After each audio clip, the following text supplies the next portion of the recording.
Iran के सर्वोच्च नेता अली खामेनेई नहीं रहे, उनकी मौत हो गई है। अली खामेनेई इजराइल और अमेरिका के संयुक्त हवाई हमले में मारे गए हैं। बताया जा रहा है कि जिस दौरान उन पर हमला हुआ वे अपने कार्यालय में मौजूद थे।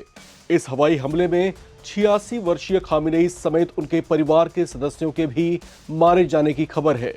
ईरान की सेना IRGC ने इस बात की पुष्टि करते हुए बताया कि हमारे सुप्रीम लीडर अब नहीं रहे। इस्लामिक रेवोल्यूशनरी गार्ड कोर ने उन्हें श्रद्धांजलि देते हुए 40 दिन के राष्ट्रीय शोक की घोषणा की है। साथ ही ईरान वासियों से इस संकट की घड़ी में एकजुटता दिखाने की भी अपील की है। अयातुल्ला अली खामेनेई वो शख्सियत थे जिन्हें ईरान की इस्लामिक क्रांति का श्रेय दिया जाता है। उन्होंने ही ईरान को परमाणु शक्ति संपन्न देश बनाने का सपना भी देखा था और अमेरिकी प्रतिबंधों के बावजूद वे इस कोशिश में लगे हुए थे, लेकिन उनका यह सपना पूरा नहीं हो सका। उनके निधन के बाद IRGC ने कहा है कि वो उनके सपने को आगे लेकर जाएंगे।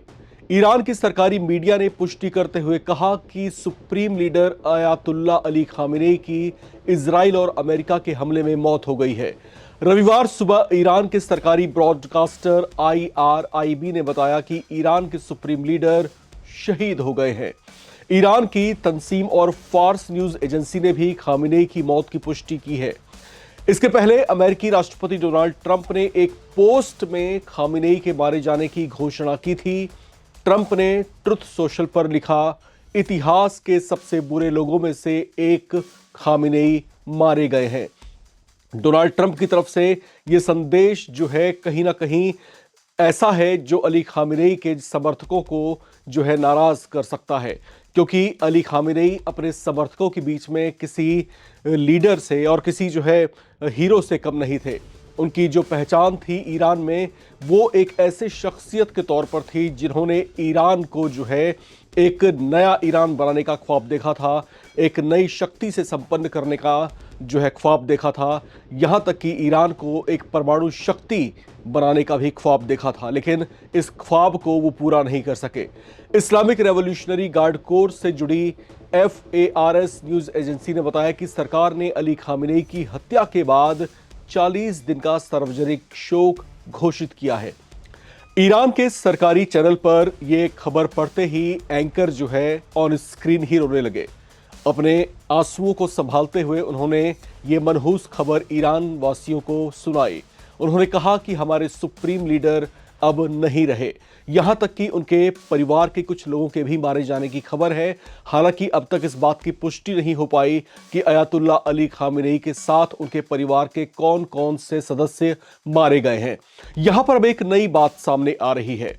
वो बात यह है कि क्या अमेरिकी और इजरायली इंटेलिजेंस पिछले कई दिनों से इसी कोशिश में लगा हुआ था कि अयातुल्ला अली खामेनेई के ठिकाने का पता लगाया जा सके? क्या वो इसी वजह से हमला करने से रुके हुए थे? और जबकि पता चल गया कि अयातुल्ला अली खामेनेई किस जगह पर मौजूद हैं, उसके बाद जो है इजराइल और अमेरिका ने जो है संयुक्त रूप से अपने अभियान को शुरू किया।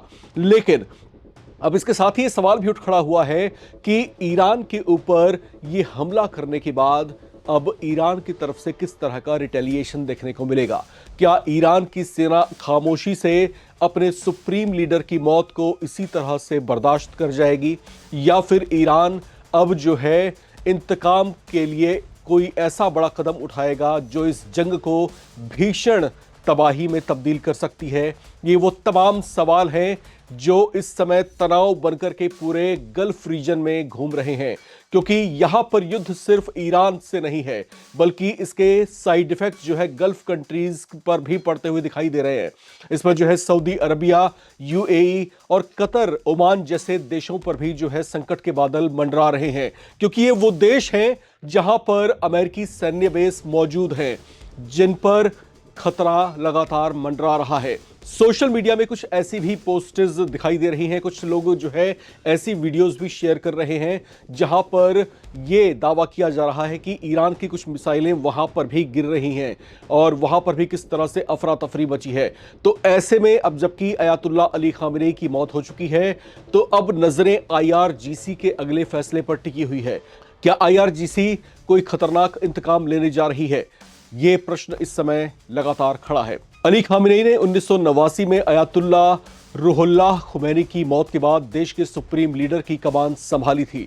रूहुल्लाह खुमैनी वो शख्स थे जिन्होंने ईरान की क्रांति का नेतृत्व किया था, लेकिन वो अली खामिनेई ही थे जिन्होंने ईरान के मिलिट्री और पैरामिलिट्री सिस्टम को तैयार किया, जिसने न सिर्फ ईरान पर हमलों का मुकाबला किया बल्कि देश के बाहर भी जाकर प्रॉक्सी जो है तैयार की। सुप्रीम लीडर बनने से पहले खामिनेई ने 1980 के दशक में इराक के साथ खूनी युद्ध के दौरान राष्ट्रपति के तौर पर ईरान का नेतृत्व भी किया था।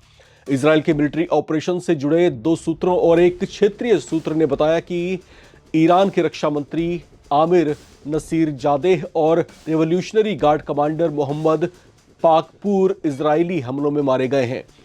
ईरान की रेड क्रीसेंट सोसाइटी ने कहा कि आज शुरू हुए यूएस और इजरायली हमलों से ईरान के 31 में से 20 से ज्यादा प्रांत प्रभावित हुए हैं। सरकारी मीडिया के मुताबिक प्रवक्ता मोजतबा खालिदी ने कहा कि अब तक 20 से ज्यादा प्रांत हमलों से प्रभावित हुए हैं।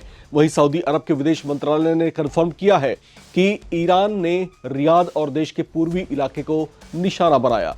दावा किया गया है कि सऊदी अरब ने ईरानी हमले को नाकाम कर दिया है।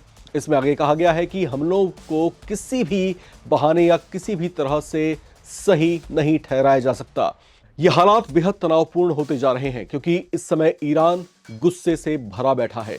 ईरान में 2 तरह की स्थितियां हैं। एक तरफ वो लोग हैं जो ईरान में सत्ता परिवर्तन चाहते थे और शायद अयातुल्ला अली खामिनेई की मौत से वो जो है खासे खुश भी हैं, लेकिन एक बड़ी आबादी ईरान की अपने सुप्रीम लीडर को खोने से बेहद गमजदा है। यहां पर जो है ईरान के रेवोल्यूशनरी गार्ड कोर की तरफ से कहा गया है कि वो अपने सर्वोच्च नेता के बलिदान को हमेशा याद रखेंगे, उसे कभी भूल नहीं पाएंगे।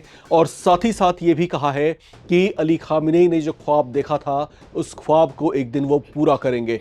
कहीं ना कहीं उनके तरफ से आए इस बयान से ये संकेत मिल रहा है कि IRGC अयातुल्ला अली खामिनेई की मौत को जाया नहीं जाने देगी और शायद अब किसी बड़े एक्शन प्लान की तैयारी होगी। पल पल की अपडेट्स के साथ हम फिर आपके बीच हाजिर होंगे। आप लगातार बने रहें, देखते रहें नव भारत टाइम्स।